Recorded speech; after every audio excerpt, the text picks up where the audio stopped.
Hi folks, this is Steve from the Pistol Place. Welcome to this video review of the KWC model P.08, usually known as the Luger. The Luger is a very well-known pistol, and there have been several replicas of this from various manufacturers including Tanaka, WE, Umarex and Gleicher.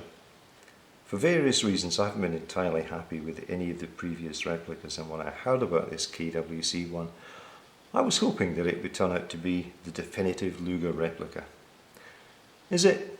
Well, I'll explain that. First thing I should say is that I got this one from a German supplier. Now I was a little bit confused because on the German site it's listed as a GSG product. GSG stands for German Sport Guns. GSG are a company who market various replicas and 2.2 firing pistols. When I saw it, I wasn't sure that it was the KWC, but it is. You can see that the box it comes in is the KWC box. So you may see it listed as a GSG P.08, but don't be fooled, it's the KWC pistol. Well, we've got the box out. What do you get inside it? Well, you get an Allen key for tightening and piercing the CO2, and you get various pieces of paper and a small box of BBs, as you can see. Now the small bits of paper I shall talk about briefly. There is a piece of propaganda from KWC on the rest of their range, some of which look very nice. I particularly look at the Makarov blowback, but that's for another review I guess. There is an owner's manual. Now some owner's manuals from Taiwan are not very good. This one's spectacularly bad. It's one of the worst I've seen. It really tells you nothing that you need to know. There's a number of amusing misspellings in it. You'll see on the back here we have an explored view of the pistol, which I guess should be an exploded view. It's even more useless than most Taiwanese owner's manuals, so you're not going to spend much time looking at that. Also inside the box was a sheet of paper from GSG with what looks like some additional information on the pistol, which is in German, which I can just about read, and that also seems to have some fairly obvious mistakes in it, which I'll talk about in a moment. Okay, let's have a look at the pistol itself. Visually, it's a very good replica of the Luger. It has very good weight. When you pick it up, it feels notably heavier than most replicas. It reminds me a lot of the Tanfoglio Witness, the first time I picked one of those up. It feels like a well-made and heavy replica, and given that that's made by KWC as well, probably no surprise there. So it looks pretty good. It feels pretty good. Markings, well, there aren't many. You can see that on the right side here we have the KWC model number. So it really is a KWC pistol. And on the left side, for some reason, we've got GSG, Cal 6mm. Obviously this is added to the pistol later by GSG, who I guess are acting as distributors for this pistol in Germany. The P.08, or the Luger, let's call it that, is a fairly unique looking pistol because it uses a completely different system than most semi-automatic pistols. It doesn't have a moving slide. What it has is a receiver on top of the frame here, and within the receiver a toggle mechanism. The toggle mechanism, you'll see here, on the cartridge version, this moving back extracts the old shell and puts the next shell into the breech ready for firing. Works in exactly the same way here. This is a very good replication of the toggle, works in exactly the same way. You'll see that it's locked back. There isn't any equivalent to a slide release on the Luger. The only way to release the toggle is either to have a round in the magazine, in which case it'll release, or if, as you have an empty magazine, the only way to release the toggle is to take the magazine out and pull it again, and the toggle will close. I've got to say that the toggle, which is really a central part of the way the Luger works, is really nicely done here. I've owned both Tanaka and WE versions, and on those the toggle mechanism is quite flimsy. It isn't here, it feels really nice. You'll see that as the toggle moves back, it gets to a certain point and then it moves the whole receiver backwards in the frame. Again, that's exactly what it should do and how it should work. This is a very nice replication of how the Luger works. In fact, the whole pistol is. I'll discuss some of that later. I'm going to show how to take down the Luger. It's not something I usually bother with on my reviews, but I know that some people are a bit worried about how you actually take this thing apart. It's perfectly easy, it's just different to any other sort of semi-automatic pistol. I want to do that. I want to show it's done too, because there's a couple of things inside the pistol I want to discuss. So okay, how do you take it down? Well, first thing is take the magazine out, which I've done. Then push the receiver back so it's sitting at the back of its travel, like that, and hold it against the return spring. Move the takedown lever down through 90 degrees, and then remove this small cover plate. Okay, that's it. Now the receiver and the barrel will slide forward off the frame. Nice and easy. The toggle mechanism, barrel and everything else come off together.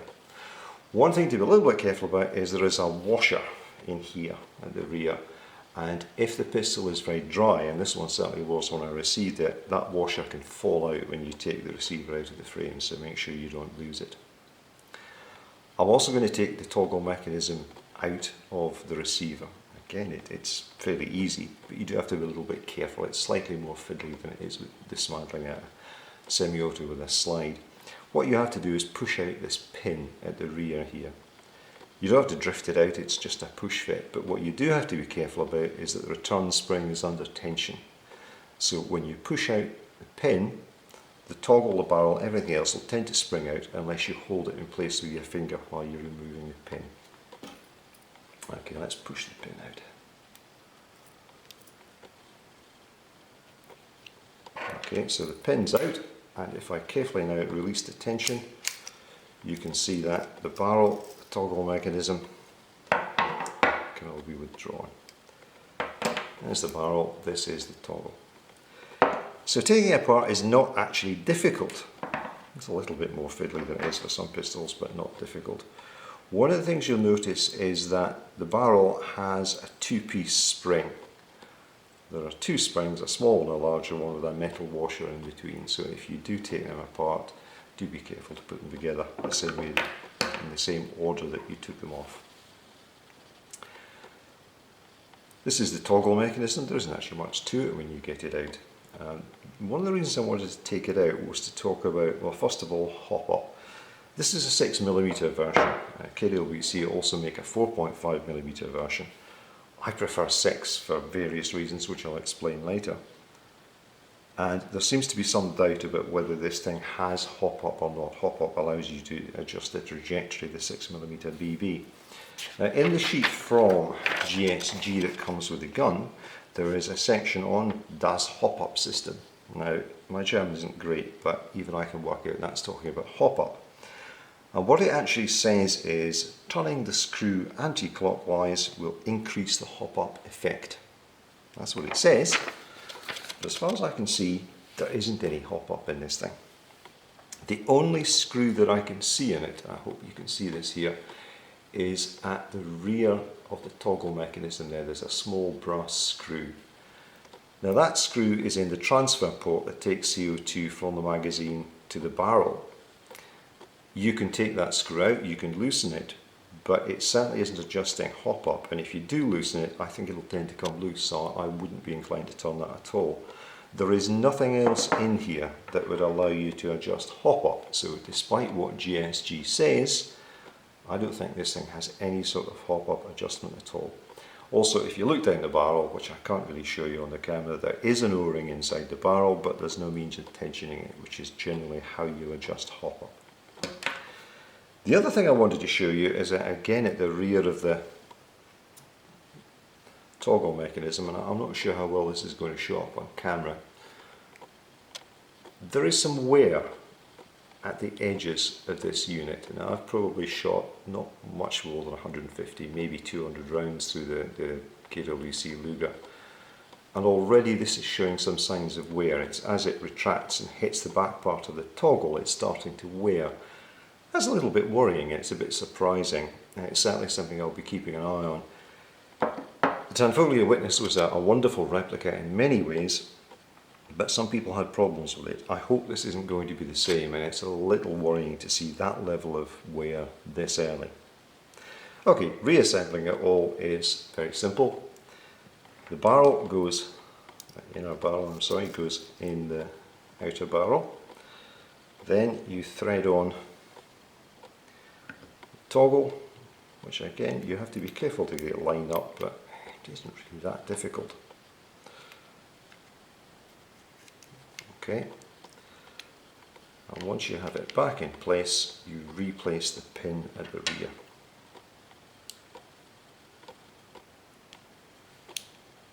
Which is the most fiddly part of the whole thing, as you can see. And of course I can normally do this without any problems at all, but now that I'm trying to do it on video I can't get it to locate.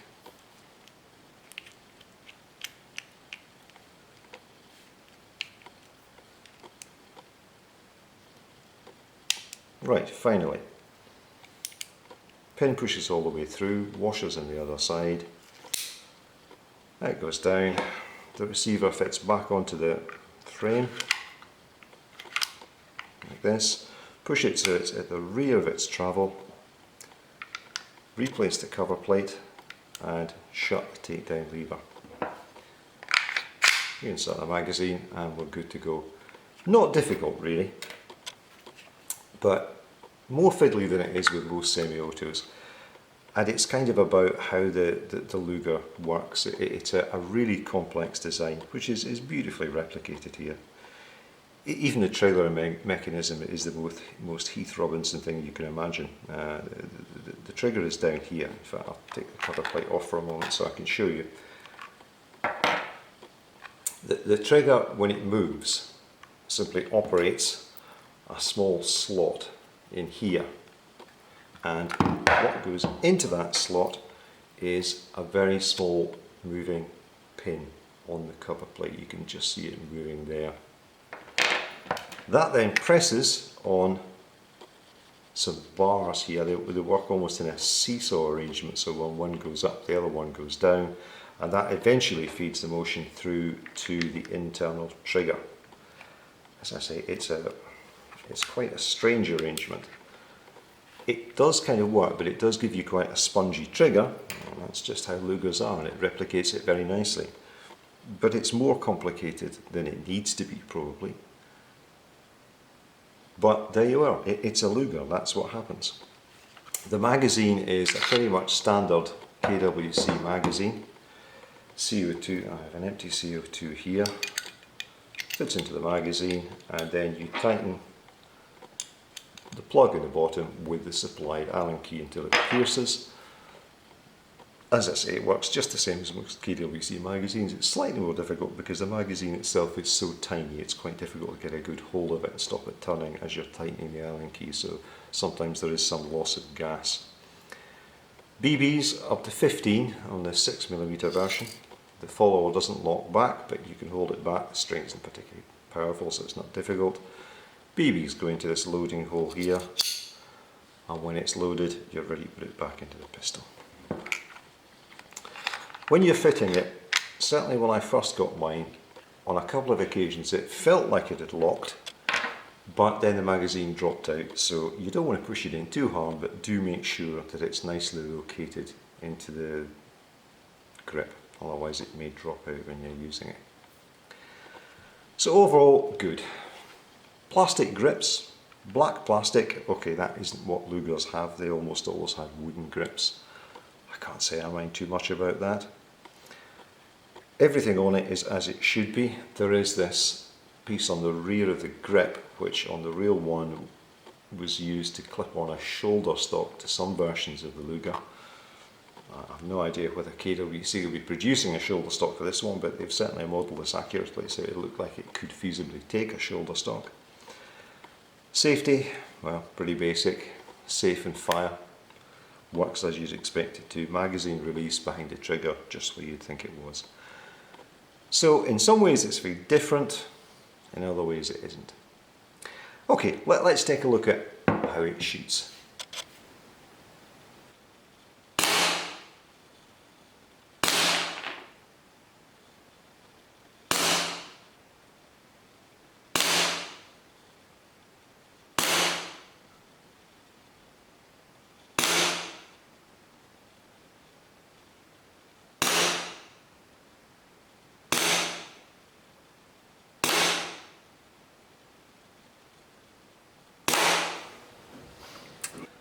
Okay, as you can see, the KWC Luger shoots extremely well. It's actually difficult to see in the video because some of the BBs are going through the same hole.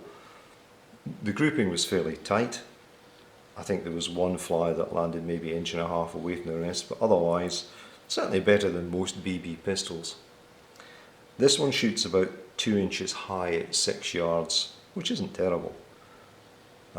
But that's with 0.2 gram BBs. I can use heavier BBs, which I imagine will bring that down to about the point of aim.